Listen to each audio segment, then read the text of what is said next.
anapitia na pengine umuhimu wake katika taifa letu la Kenya. Karibu sana, uko live katika TV47, na kwa ufupi tu ningependa usongee hapa na utueleze kwa manufaa ya mtazamaji wetu, kwa majina ni nani na unafanya kazi gani katika eneo hili la Keio Kaskazini?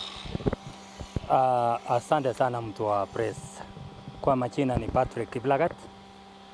Mimi pia ni mkazi wa Keio na ninafanya kwa sekta ya jua kali. Pengine umesema unafanya katika sekta ya jua kali. Pengine hii sekta umefanya kwa muda gani na wewe mwenyewe ulisomea ujuzi huu?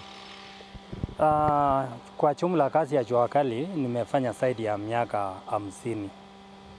Na nilisomea nikiwa kijana. Nilisomea youth service, nikarudi nikaingia industrial training, nikasomea pia.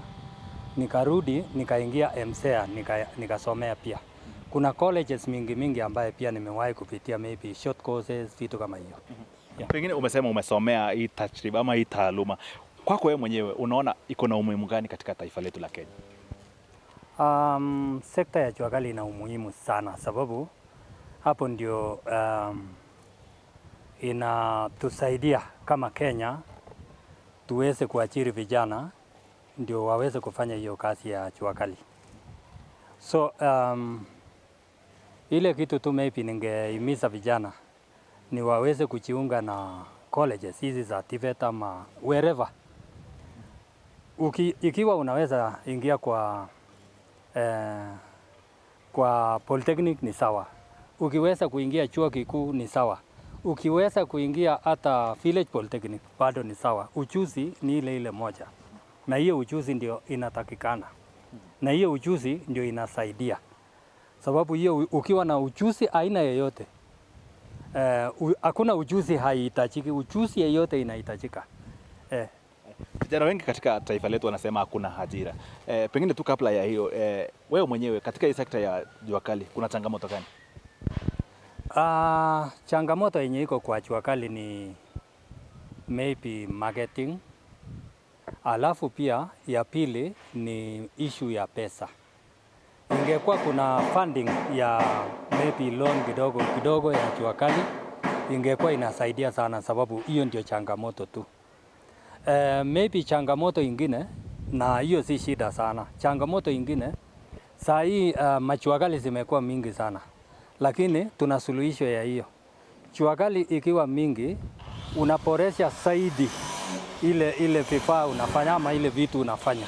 Unaweka quality ya juu so that uweze kubeat hiyo demand.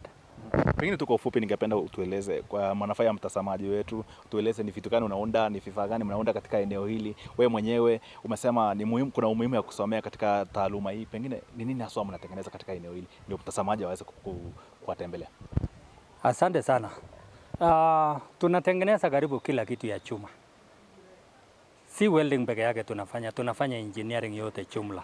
Hata ukiangalia kama trolley kama hii, tumetengenezea tu hapa. Ukiangalia nyuma huko, ile issue ya vijana wanasema hakuna kazi, unaona vijana wanafanya tu kazi, na hiyo ndio kazi inatakikana, sababu ina create a lot of employment.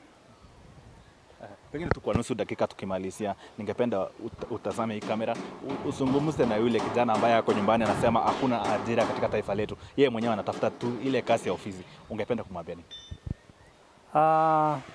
Mimi sikubaliani na mtu yeyote ambaye anasema hakuna kazi.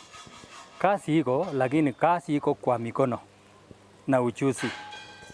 So miaka ya zamani kidogo maybe mtu angesema nataka tu kazi ya ofisi. Lakini saa hii mambo imebadilika, sababu kazi ya ofisi haipatikani. Ile kazi inapatikana ni kazi ya ujuzi na kazi ya mikono. Ndio. Na kazi iko hiyo haiishi. Asante sana. Yes. Asante sana mzee kwa muda wako. Andrin, huyo ni mzee mmoja tu katika eneo hili ambaye ameweza kutueleza kuhusu ile kazi ambayo anafanya. Yeye mwenyewe amekula chumvi nyingi sana katika sekta hii ya jua kali. Amesema kuwa kazi hipo na vijana tu wajitume na kusoma. Kutoka kwangu Andrin, narekesha kwako. Mimi ni Fabian Kibet. Naam, mtazamaji, kutoka Elgeyo Marakwet tusanzuke hadi Murang'a. Huko pia tupate kusikia maoni ni gani kutoka kwa wakazi na hususan kuhusiana na umuhimu wa elimu ya vyuo vya kiufundi. Tunaungana naye mwandishi wetu wa habari Robert Gakure kwa mengi zaidi.